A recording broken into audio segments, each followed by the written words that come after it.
You're walking in the woods. There's no one around and your phone is dead. Out of the corner of your eye, you spot him. Hello there, my name is Graham, and today we're going to be doing a breakdown of grave robbers. Yes, this is one of my very own scenarios, and it is available on the Mistonic repository.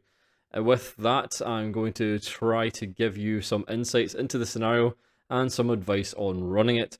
If you would like to support the channel, this is a great way of doing it, and you get yourself a little scenario to boot. The link is in the description. This scenario was something I have been working on since last year as I'm doing a series of zombie images to practice Photoshop, and I came up with several seeds for scenarios that are based around zombies and how to make them interesting again.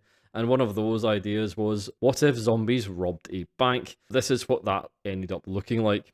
So we went on a wee journey to create this scenario, and we started up a video series of creating your own scenarios. The link is in the eye above on the top right if you want to have a look at those. Grave Robbers is a short scenario based around a series of bank heists which are plaguing the South Boston area, as the investigators will have to go undercover as a favour to one of the PIs that is working on the case, Wilbur Knowles. This is a short scenario. It takes anywhere between 2 and 3 hours to complete, and is mythos light, focusing on one wayward funeral director and his recent finds. What is really going on is a out-of-luck funeral director has found a solution to his financial woes. After running his father's business into the ground, he finds a notepad in one of these clients' jackets that holds the key to resurrecting the dead. He tried it, not expecting anything to happen other than a foolish, desperate man looking even more foolish, but it did indeed work, and Woosley sets about raising more of his clients. After some small test runs of figuring out how to control his zombies and applying his own makeup expertise to disguise them as the living, he set out taking vengeance on the banks which would refuse his loans, and so begins the exploits of the grave robbers. Having some limited success has increased the police's presence at the major banks, and Woosley had thought his crime spree at an end after almost getting caught once or twice. But as luck would have it, a mourner in one of his clients' funerals, Dorothy Kinsley, was an employee at Willard & Coles, a small bank that might offer some rich pickings. Sensing Dorothy was in great distress at the loss, Woosley uses it to conscript her into his machinations, showing her he can raise her partner, Tracy, back from the dead if she helps him rob a bank. The investigators start this scenario behind the bank and are filled in on how they can repay their favour to Knowles, and are told there are suspects inside the bank which might be helping the bank robber. And this is why the bank manager is convinced his bank is next. The investigators will have to scope out the employees, stay undercover, and delay the robbers should they show up. And of course, all of this will happen and more. There is a little bit of explanation here, and it's a little bit of an expedition dump, but it gets everything over within the first 20 minutes. Then they're free to roam the bank the best they can and do much what they please to do. So this is a little scene which sets it up and gives some mystery to how this investigation should go. There are a lot of NPCs in this scenario, which can be a headache for any new keeper, but if you keep to the mantra that anyone that asks the NPCs to do something will get it done in the worst way possible, you shouldn't have too many problems. They are bystanders and problem makers, and should add a lot of drama to the scenes, which will directly frustrate your players through their lack of abilities and flawed characters. Use them as scalpels and bludgeons to make your investigators wish they had never asked in the first place.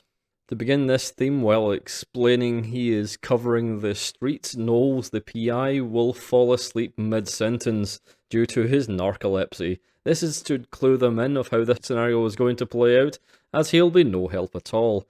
Strikes should be nervous and hide his head in the sand at every turn, never taking charge once, as the PCs are set loose within the bank.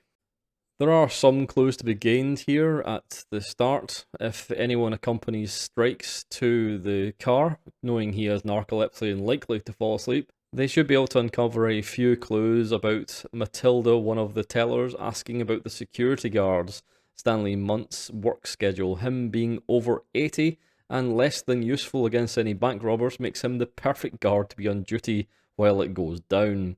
This is true, Dorothy did do this. She did so on the request of Dorothy. They can also find out that the manager, Mr. Strikes, is a drunk, or was, and Knowles has helped him out a bit to keep his job. Another revelation that can be used to their benefit later on, and bend Strikes to their will. I've never really used this too much, as the players have never been too obsessed with using Strike's authority to intervene.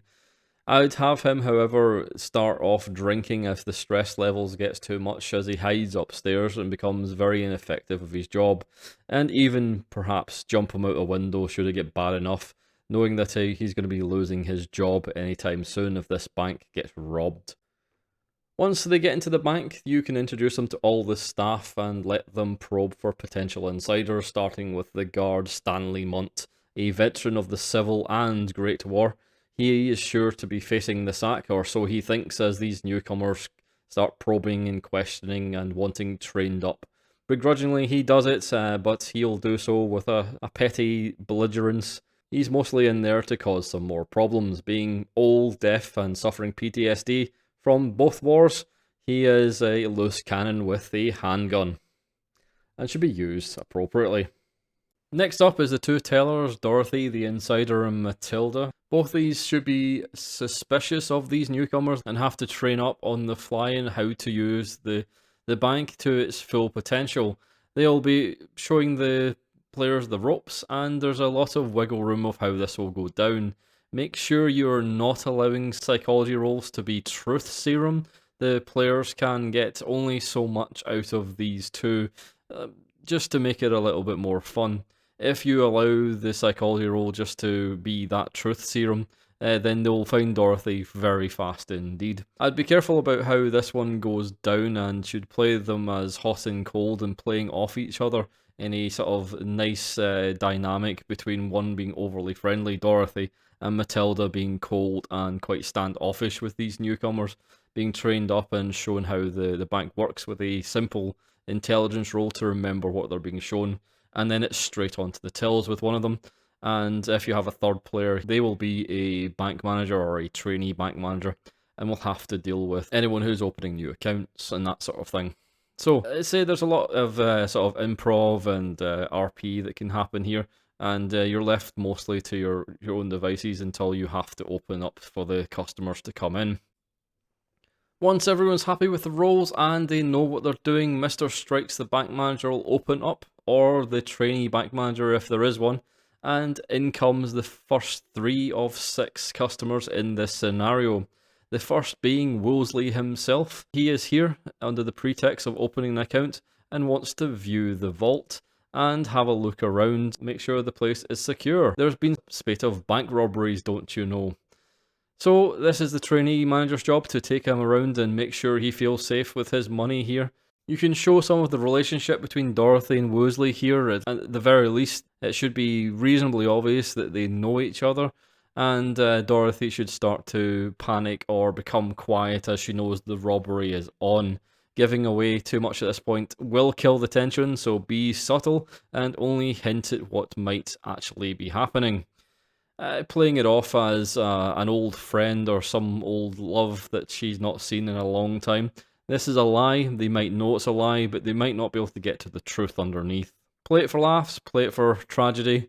Just make sure you don't give away too much of that twine too early. And don't worry, because behind Mr. Wolseley there is 2 distractions which should eat up most of your players' imaginations. There is Mr. Garrett and Mrs. Summers. These pair are trouble, and nothing should satisfy either of them. Mrs. Summers wants to deposit a huge carpet bag full of coins for her son's wedding coming up, who is now marrying that whore. And Mr. Garrett is an impatient bank manager who has recently been sacked and is under a mental stress, suffering a breakdown. Finding himself homeless, he is now in this bank demanding his mother's money. The security guard should get involved here as Garrett kicks off, and Mrs. Summers is a suitable victim for his actions. He usually pushes her over, where she'll break a hip, causing much mayhem indeed. I've had 3 groups fail this push roll to help Mrs. Summers on her broke leg, and even at one point having them rip the leg off completely, causing a horrific scene, while Mr. Garrett gets taken down by security and hauled out the bank. I would say that this is probably the hard sell, as a few of the players have shut the bank down at this point if you over-egg this scene. However, it should be more than enough to take the heat off Woosley and Dorothy, as they take a backseat in the investigators' heads. This can cause some problems for our lovely zombie bank robbers that are still outside, but never fear, we have 2 insiders to open the doors and let them in should the investigators shut up shop. I would use Dorothy first. This is what she's meant for, to make sure the robbery goes smoothly. But if not, Woosley can come up with an excuse that he needs to leave, and he can open the doors up himself as well. And then anyway, there's quite a few other ways into the building, through 2 other entrances should they lock the main door. Just bear that in mind, as the players can get nervous and can try to shut down anyone else coming into the bank while they deal with these 2 idiots. The players might even try to phone the police and an ambulance, and this is fine. The police are already set up with a reasonable reason for being late, being overstretched, covering all the banks, and being underpaid, and their unions are up in arms, so they should dawdle and take about 40 minutes to arrive, and they can appear at the keeper's convenience. The ambulance, on the other hand, should be used to clean up the scene as fast as possible, getting there promptly so that they can deal with any injuries from Mrs. Summers and Mr. Garrett, so the scene can move along and reset for the next 3 customers. Remember, when using the ambulance crew or the police, that they should never be heroic and should still cause trouble that is more than they're worth, so the investigators themselves have to be the ones to step up. The next trio to come into the bank, Mr. Garrett and Mrs. Summers, have been dealt with are 2 zombies and the irate builder.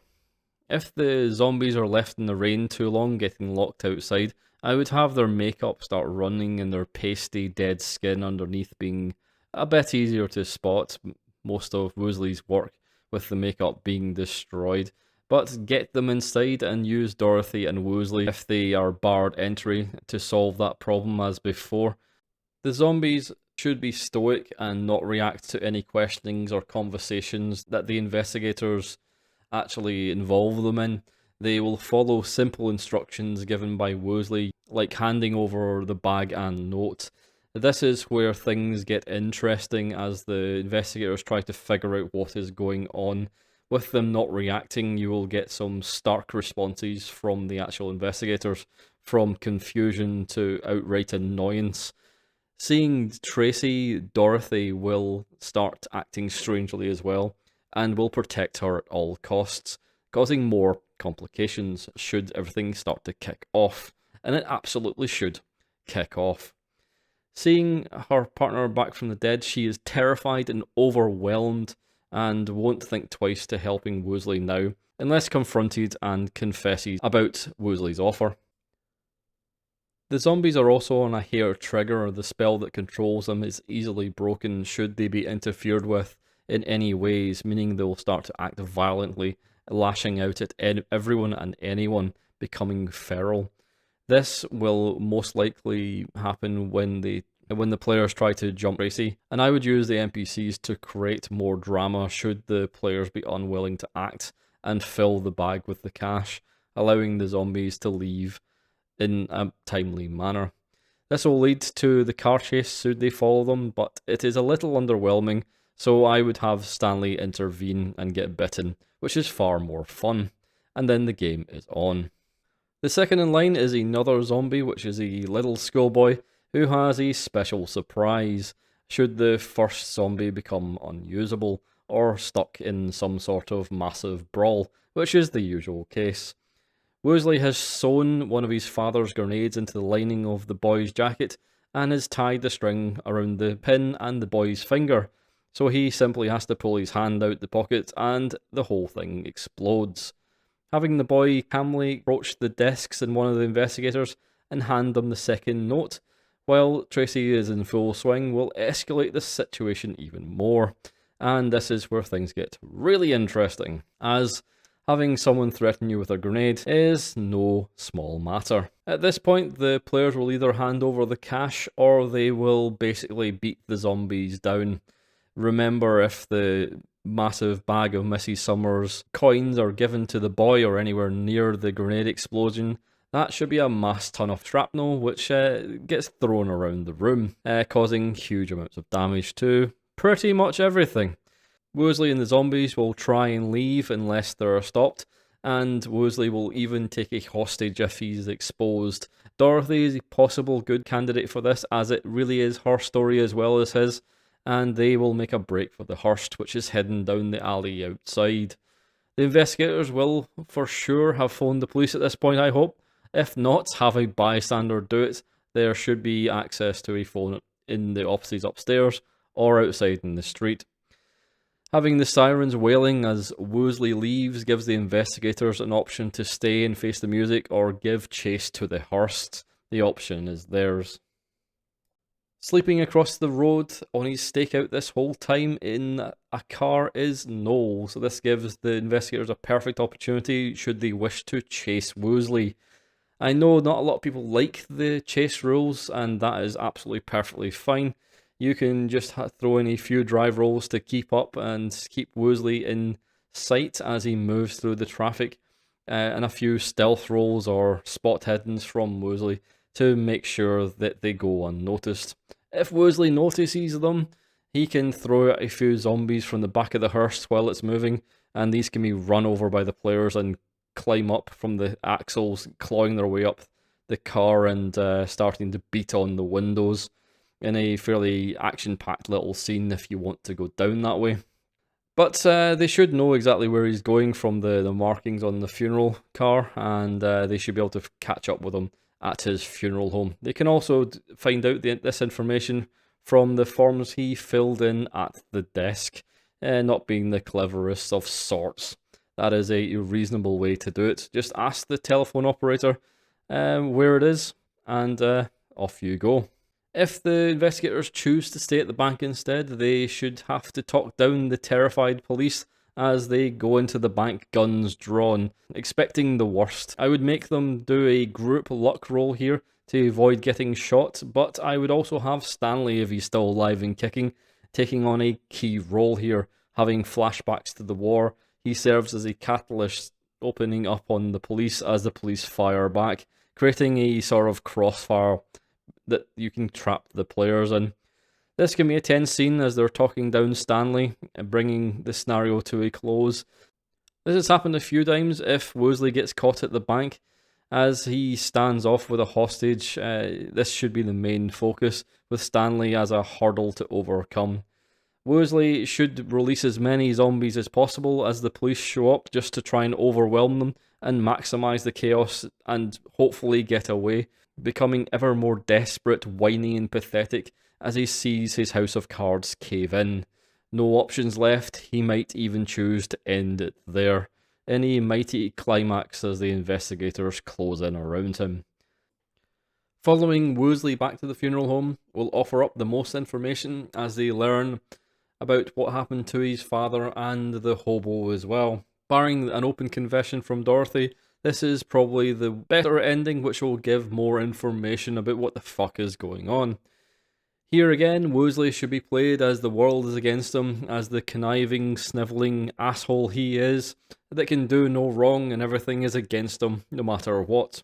Pleading with the investigators as they close in around him, just to end it and kill him right there and then. If they don't, there are still some surprises in for them, as he opens up the morgue and lets his creations eat him instead, as they start to roam free. Woosley has started to sew roadkill and hobos together to create some truly nightmarish creatures in there. While these act as normal zombies, it can cause a little bit more SAN loss for the players, and this will be where the zombies have their last stand, and it'll be up to the investigators to stop them getting out and into the city, wrapping up the scenario with Woosley's death or capture. I had a lot of fun writing this one and running it as well. I think I've run it about 6 times and it's got a lot of teeth, and it always offers throwing a curveball depending on what the investigators choose to do. Where it is Mythos Light, there is a few spells to be gained here and there, and it could lead the investigators into a more ghoul-orientated story, trying to find out what happened to the hobo in the first place. And I think the main issues you might have with it are that fairly large cast that needs to be portrayed. So with this one, I would probably recommend a map and maybe some tokens to keep track of everything if you aren't too confident on remembering where everyone is. Other than that, I hope you have fun with it if you choose to pick it up, and if you want to hear an actual play of an early version, just click on the link icon above. With that, you can find Grave Robbers on DriveThruRPG, and purchasing it does help the channel and me greatly. The link is in the description below. Thanks for watching, and I'll see you again next time.